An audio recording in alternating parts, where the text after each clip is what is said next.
ਵਾਹਿਗੁਰੂ ਜੀ ਕਾ ਖਾਲਸਾ ਵਾਹਿਗੁਰੂ ਜੀ ਕੀ ਫਤਿਹ। ਗੁਰੂ ਪਿਆਰੀ ਗੁਰੂ ਸਵਾਰੀ ਪਰਮ ਸਤਿਕਾਰਯੋਗ ਸਾਧ ਸੰਗਤ ਜੀਓ, ਭਾਰਤ ਵਰਸ਼ ਦੇ ਅੰਦਰ ਅਨੇਕ ਤਰ੍ਹਾਂ ਦੇ ਸੰਤ ਮਹਾਂਪੁਰਖ ਜੋਗੀ ਸਿੱਧ ਜਤੀ ਸੰਨਿਆਸੀ ਇਤ ਆਦਿਕ ਹੋਏ ਆ। ਅੱਜ ਦਾਸ ਇਹਨਾਂ ਦੇ ਵਿੱਚੋਂ ਇੱਕ 18ਵੀਂ ਸਦੀ ਦੇ ਸੰਤ ਜਿਨ੍ਹਾਂ ਦਾ ਨਾਂ ਸੀਗਾ ਸਦਾ ਸ਼ਿਵ। ਉਹਨਾਂ ਦੇ ਜੀਵਨ ਬਰਤਾਂਤ, ਉਹਨਾਂ ਦੇ ਜੀਵਨ ਦਰਸ਼ਨਾਂ ਦੇ ਵਿੱਚੋਂ ਉਹਨਾਂ ਦੇ ਜੀਵਨ ਰੌਚਕ ਦੀਆਂ ਕੁਝ ਘਟਨਾਵਾਂ ਦਾਸ ਆਪ ਸਾਰੀਆਂ ਸੰਗਤਾਂ ਨਾਲ ਸਾਂਝਾ ਕਰਦਾ ਹੈਗਾ। ਦੇਖੋ, ਜਿਹੜੇ ਸੰਤ ਸਦਾ ਸ਼ਿਵ ਹੋਏ ਆ, ਇਹਨਾਂ ਦਾ ਪੂਰਾ ਨਾਮ ਸੀਗਾ ਸਵਾਮੀ ਸ੍ਰੀ ਸਦਾ ਸਿਵੰਦਰ ਸਰਸਵਤੀ। ਜਿਹੜੇ ਸਵਾਮੀ ਸ੍ਰੀ ਸਦਾ ਸਿਵੰਦਰ ਸਰਸਵਤੀ ਮਹਾਂਪੁਰਖ ਹੋਏ ਹਨ, ਇਹ ਦਿਗੰਬਰ ਸਾਧੂ ਹੋਏ ਉਹਨਾਂ ਟਾਈਮਾਂ ਦੇ ਵਿੱਚ। ਇਹ ਮਹਾਂਪੁਰਖ ਤਕਰੀਬਨ 18ਵੀਂ ਸਦੀ ਦੇ ਹੋਏ ਆ। ਦੱਖਣ ਦੇ ਵਿੱਚ ਇਹਨਾਂ ਦਾ ਬੜਾ ਬੋਲਬਾਲਾ ਹੈਗਾ। ਇਹਨਾਂ ਦੇ ਨਾਂ ਦੇ ਉੱਤੇ ਕਈ ਮੰਦਰ ਵੀ ਬਣੇ ਹੋ ਆ, ਔਰ ਇਹਨਾਂ ਦੇ ਵਿੱਚੋਂ ਇੱਕ ਪ੍ਰਸਿੱਧ ਮੰਦਰ ਜਿਹੜਾ ਹੈ ਨਾ, ਇਹ ਰੂਰ ਵਿਖੇ ਜਿਹੜਾ ਹੈਗਾ ਉਹ ਪਾਇਆ ਜਾਂਦਾ ਹੈਗਾ। ਇਹ ਮੰਦਰ ਉੱਥੋਂ ਦਾ ਇੱਕ ਰਾਜਾ ਸੀਗਾ, ਉਹਦਾ ਨਾਂ ਸੀ ਪੱਡੂ ਕੋਟਲੀ। ਇਹ ਜਿਹੜਾ ਪੱਡੂ ਕੋਟਲੀ ਰਾਜਾ ਹੋਇਆ ਹੈ ਨਾ, ਉਹਨੇ ਇਹਨਾਂ ਮਹਾਂਪੁਰਖਾਂ ਦੀ ਯਾਦ ਦੇ ਵਿੱਚ ਉੱਥੇ ਮੰਦਰ ਬਣਾਇਆ ਸੀਗਾ। ਔਰ ਸੰਤ ਸਦਾ ਸ਼ਿਵ ਹੁਣਾਂ ਨੇ ਆਪਣੇ ਟਾਈਮ ਦੇ ਵਿੱਚ 2 ਗ੍ਰੰਥ ਲਿਖੇ ਆ। ਇੱਕ ਦਾ ਨਾਂ ਹੈਗਾ ਬ੍ਰਹਮ ਸੂਤਰ, ਅਤੇ ਦੂਸਰਾ ਜਿਹੜਾ ਸੀ ਪਤੰਜਲੀ ਦਾ ਯੋਗ ਸੂਤਰ, ਉਹਦਾ ਜਿਹੜਾ ਸੀਗਾ ਇਹਨਾਂ ਨੇ ਟੀਕਾ ਕੀਤਾ ਸੀਗਾ। ਸੋ ਇਹਨਾਂ ਦੇ ਜਿਹੜੇ ਗੁਰੂ ਆ ਮਹਾਂਪੁਰਖਾਂ ਦੇ, ਉਹਨਾਂ ਦਾ ਨਾਂ ਸੀਗਾ ਸਵਾਮੀ ਸ੍ਰੀ ਪਰਮ ਸਿਵੰਦਰ ਸਰਸਵਤੀ। ਜਿਹੜੇ ਸੀਗੇ ਇਹਨਾਂ ਦੇ ਜਿਹੜੇ ਗੁਰੂ ਸੀਗੇ ਸਵਾਮੀ ਸ੍ਰੀ ਪਰਮ ਸਿਵੰਦਰ ਸਰਸਵਤੀ। ਇਹਨਾਂ ਨੇ ਨਾ ਆਪਣੇ ਜੀਵਨ ਦੇ ਵਿੱਚ 2 ਗ੍ਰੰਥ ਲਿਖੇ ਆ। ਇੱਕ ਲਿਖੀ ਹੈ ਦਹਿਰ ਵਿਦਿਆ, ਜਿਹੜੀ ਇਹਨਾਂ ਨੇ ਪ੍ਰਕਾਸ਼ਿਤ ਕੀਤੀ ਸੀ ਉਹਨਾਂ ਟਾਈਮਾਂ ਦੇ ਵਿੱਚ। ਦੂਸਰੀ ਸੀ ਉੱਤਰ ਗੀਤਾ, ਜਿਨ੍ਹਾਂ ਦੀ ਹੈ ਨਾ ਬੜੀ ਡੂੰਘੀ ਵਿਆਖਿਆ ਇਹਨਾਂ ਮਹਾਂਪੁਰਖਾਂ ਨੇ ਕੀਤੀ ਸੀ। ਸੋ ਜਿਹੜੇ ਸੰਤ ਸਦਾ ਸ਼ਿਵ ਹੋਏ ਆ, ਇਹ ਮਹਾਂਪੁਰਖ ਤੇ ਤਕਰੀਬਨ ਆਲਮੋਸਟ ਸਾਧੂ ਫਕੀਰ ਹੋਏ ਸੀਗੇ। ਇਹ ਆਪਣੇ ਜੀਵਨ ਦੇ ਵਿੱਚ ਜਿੱਥੇ ਵੀ ਜਾਂਦੇ ਹੁੰਦੇ ਸੀ, ਉੱਥੇ ਨੱਚਦੇ ਟੱਪਦੇ ਰਹਿੰਦੇ ਹੁੰਦੇ ਸੀ। ਤਾਂ ਆਮ ਲੋਕ ਜਦ ਇਹਨਾਂ ਨੂੰ ਦੇਖਦੇ ਸੀ ਤਾਂ ਇਹਨਾਂ ਨੂੰ ਪਾਗਲ ਕਹਿ ਦਿੰਦੇ ਸੀ। ਇੱਕ ਵਾਰ ਕਿਸੇ ਨੇ ਜਾ ਕੇ ਨਾ ਇਹਨਾਂ ਦੇ ਜਿਹੜੇ ਗੁਰੂ ਸੀਗੇ ਸ਼੍ਰੀ ਪਰਮ ਸਿਵੰਦਰ ਸਰਸਵਤੀ, ਉਹਨਾਂ ਨੂੰ ਸਦਾ ਸ਼ਿਵ ਬਾਰੀ ਦੀ ਇਹ ਜਿਹੜੀ ਨੱਚਣ ਟੱਪਣ ਦੀ ਕਿਰਿਆ ਸੀ ਉਹਦਾ ਜ਼ਿਕਰ ਕੀਤਾ, ਅਤੇ ਨਾਲੇ ਇਹ ਵੀ ਦੱਸਿਆ ਕਿ ਇਹ ਤਾਂ ਸਾਨੂੰ ਹੈ ਨਾ ਪਾਗਲ ਨਜ਼ਰ ਆਉਂਦੇ ਆ। ਜਦ ਇੰਨੀ ਗੱਲ ਹੋਈ ਸੀ, ਫਿਰ ਇਹਨਾਂ ਦੇ ਗੁਰਦੇਵ ਜੀ ਨੇ ਆਖਿਆ ਸੀਗਾ ਕਿ ਕਾਸ਼ ਅਗਰ ਸਾਰੇ ਹੈ ਨਾ ਇਸ ਤਰ੍ਹਾਂ ਦੇ ਪਾਗਲ ਬਣ ਸਕਦੇ ਹੋਣ। ਭਾਵ ਕੀ ਹੈ ਕਿ ਇਹਨਾਂ ਦੀ ਇੰਨੀ ਉੱਚ ਅਵਸਥਾ ਸੀਗੀ ਹੈ ਨਾ, ਜਿਵੇਂ ਬੁੱਲੇ ਦੀ ਹੋਈ ਆ, ਇਸ ਤਰ੍ਹਾਂ ਇਹ ਬਿਲਕੁਲ ਬੇਪਰਵਾਹ ਦੇ ਰੂਪ ਦੇ ਵਿੱਚ ਹਮੇਸ਼ਾ ਵਿਚਰਦੇ ਰਹਿੰਦੇ ਸੀਗੇ। ਅਤੇ ਇੱਕ ਵਾਰ ਦੱਸਦੇ ਆ, ਇੱਕ ਹੈ ਨਾ ਬੜਾ ਬਿਰਧ ਵਿਦਾਂਤੀ ਵਿਦਵਾਨ ਹੋਇਆ। ਉਹ ਜਿਹੜਾ ਵਿਦਵਾਨ ਸੀਗਾ, ਜਦ ਸਦਾ ਸ਼ਿਵ ਮਹਾਂਪੁਰਖਾਂ ਦੇ ਪਾਸ ਆਇਆ ਸੀਗਾ, ਉਹਨੇ ਇੱਕ ਹੈ ਨਾ ਅਧਿਆਤਮਿਕ ਚਰਚਾ ਕੀਤੀ ਸੀ। ਇਸ ਚਰਚਾ ਦੇ ਵਿੱਚ ਜਿਹੜਾ ਬਿਰਧ ਵਿਦਾਂਤੀ ਵਿਦਵਾਨ ਸੀਗਾ ਹੈ ਨਾ, ਉਹਦੇ ਵਿੱਚ ਹਾਰ ਮੰਨ ਗਿਆ ਸੀਗਾ। ਜਦ ਉਹਨੂੰ ਕੋਈ ਜਵਾਬ ਨਹੀਂ ਆਇਆ ਸੀਗਾ ਨਾ ਸਵਾਮੀ ਸ੍ਰੀ ਸਦਾ ਸ਼ਿਵ ਮਹਾਂਪੁਰਖਾਂ ਦੇ ਬਚਨਾਂ ਦਾ, ਅਤੇ ਉਸ ਟਾਈਮ ਫਿਰ ਇਸ ਗੱਲ ਦੀ ਬੜੀ ਚਰਚਾ ਹੋਈ ਸੀ। ਉਹ ਜਿਹੜਾ ਬਿਰਧ ਵਿਦਾਂਤੀ ਸੀ ਨਾ, ਆਪਣੇ ਸਾਰੇ ਗ੍ਰੰਥ ਛੱਡ ਕੇ ਇੱਥੋਂ ਚਲਾ ਗਿਆ ਸੀਗਾ।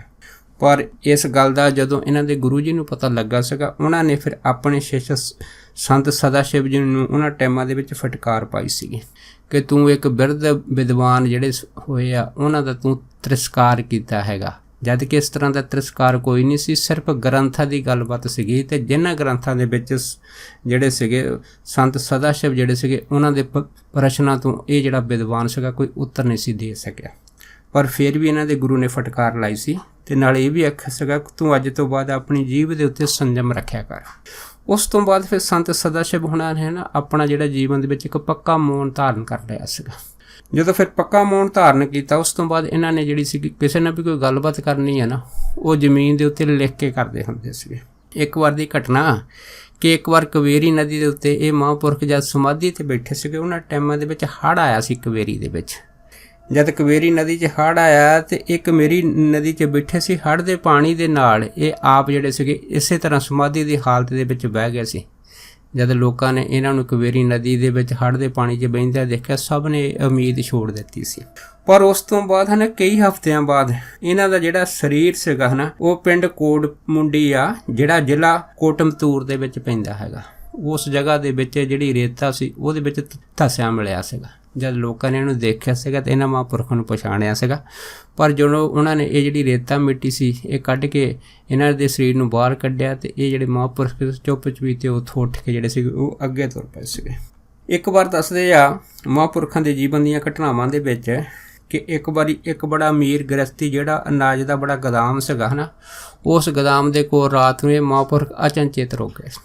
जद रुक गए तो उस टाइम उस गोदाम के जिहड़े 3 पहरेदार सी उन्होंने इन्हां नूं चोर समझ लिया सीगा।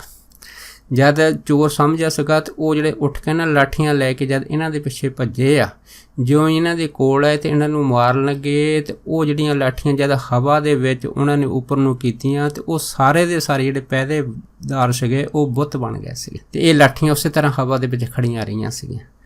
से इस तरह ये जद रात उत्थे बैठे रहे, उस तो बाद वो भी बुत बन के उस तरह वो जिहड़े सीगे वो बिल्कुल निर्जीव प्राणी की तरह उत्थे खड़े रहे। पर अमृत वेला जद होया सी उस तो बाद संत शिव जी जद उस गोदाम तो बाहर निकले सीगे, उस तो बाद ये जिहड़े पहरेदार सीगे मुड़ के फिर ये होश दे विच आए सी। फिर उन्होंने पता लगा सीगा भी असीं सारी रात इस तरह खड़े रहे हैं।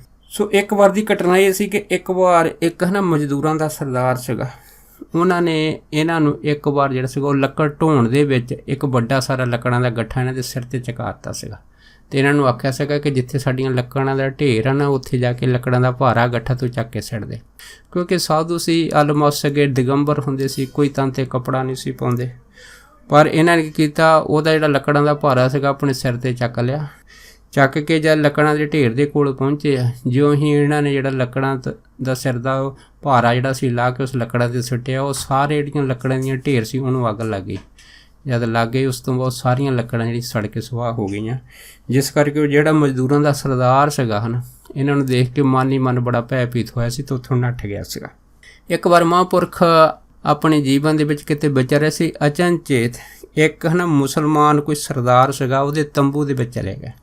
जद अचनचेत तंबू च गए तो तंबू के अंदर जिहड़ियां औरतां बैठियां सीगियां उन्होंने इन्हां नूं दिगंबर जान के उच्ची उच्ची रौला पाउणा शुरू कर दिता, कोई मर्द जिहड़ा हैगा ना साडे इस तंबू दे विच आ गया हैगा। जद रौला पिया तो वो जिहड़ा मुसलमान सरदार सीगा वो यकदम नंगी किरपान लैके इन्हां दे पिछे भज्जा तो उन्हें जद किरपान का वार किया तो संत सदा शिव जी का जिहड़ा एक हत्थ सीगा वो गुੱਟ नाल कट के थल्ले जमीन ते डिग पिया। पर जो कट्टिया हत्थ थल्ले डिग्या सीगा तो संत सदा शिव नूं इहदे बारे कोई भणक नहीं पई। ये चुप चपीते उस तंबू तो बाहर आके अगे तुर पे। जद तुर पे तो वो जिहड़ा मुसलमान सरदार जी ने गुੱਟ वड्ढिया सीगा बड़ा हैरान होया कि इन्हां ने किसी तरह का कोई रौला नहीं पिया, इस तरह लगा जिवें इन्हां नूं किसी तरह की कोई पीड़ नहीं हुई। चुप चपीते बाहर उत्थों बाहर तुर पे।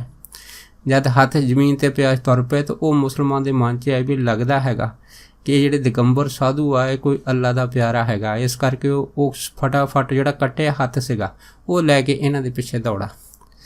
जद दौड़ा तो इन्हें जाके मुसलमान सरदार ने इन्हां दे सामने वो जिहड़ा कट्टिया हत्थ सीगा उन्हां दे अगे कीता। जद अगे किया फिर संत सदा शिव हुणां ने वो जिहड़ा कट्टिया हत्थ सी अपना वो दूसरे हत्थ नाल फड़ के अपने कट्टे हुए टुंड दे नाल जिहड़ा सीगा वो रख दिता तो वो हत्थ पहले की तरह सरजीत हो गया सीगा। ये देखियो जिहड़ा मुसलमान सरदार सीगा वो भी बड़ा आश्चर्य हो गया सीगा। वो एकदम इन्हां दे पैरां ते डिग पिया ते माफिया मंगण लगा सीगा।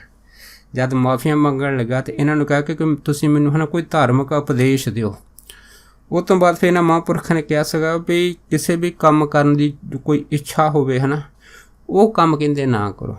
ये सारी चीज़ इन्हां ने उन्हां टाइमां दे विच क्योंकि मुनी हुंदे सीगे हत्थ दे नाल अपनी उंगली दे नाल जमीन दी मिट्टी दे उत्ते लिखी सी कि अगर कोई काम करन दी इच्छा होवे वो काम ना करो, तो जे इस तरह करोगे तो एक दिन तुसीं सारे काम करना दे योग हो जाओगे।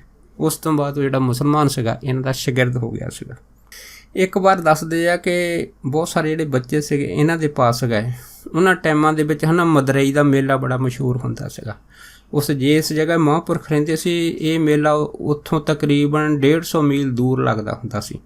उन्हां सारे बच्चिआं ने है ना संत सदा शिव जी नूं जानी कि ये कहा हैगा कि तुसीं सानूं है ना मेला जरूर दिखाओ। जद इन्नी गल होई तो क्योंकि महापुरखां दे नाल बच्चों का काफ़ी प्रेम सीगा, इस करके फिर इन्हां ने बच्चों को कहा कि तुसीं इस तरह करो जिन्हां ने मेले ते जाना है ना मेरे शरीर नूं स्पर्श करना। उस तो बाद जब सारे बच्चों ने है ना संत सदा शिव के शरीर नूं स्पर्श किया, स्पर्श करन दे नाल एक ऐसी घटना वापरी कि सारे बच्चे जिहड़े आ उस छिण दे विच मदरई मेले दे विच पहुँच गए। जद मेले पहुँच गए वो बड़े हक्के बक्के होए, उत्थे हज़ारां की भीड़ सी। ਲੇਕਿਨ ਇਹ ਬੱਚੇ ਜਿਹੜੇ ਸੀ ਕਈ ਘੰਟੇ ਉਸ ਭੀੜ ਦੇ ਵਿੱਚ ਇਹ ਸਾਰਾ ਮੇਲਾ ਦੇਖਦੇ ਰਹੇ। ਉਸ ਤੋਂ ਬਾਅਦ ਫਿਰ ਇਸੇ ਹੀ ਸਰਲ ਤਰੀਕੇ ਦੇ ਨਾਲ ਇਹ ਸੰਤ ਸਦਾਸ਼ਿਵ ਜੀ ਦੇ ਨਾਲ ਫਿਰ ਆਪਣੇ ਅਸਥਾਨ 'ਤੇ ਆ ਗਏ ਸੀ।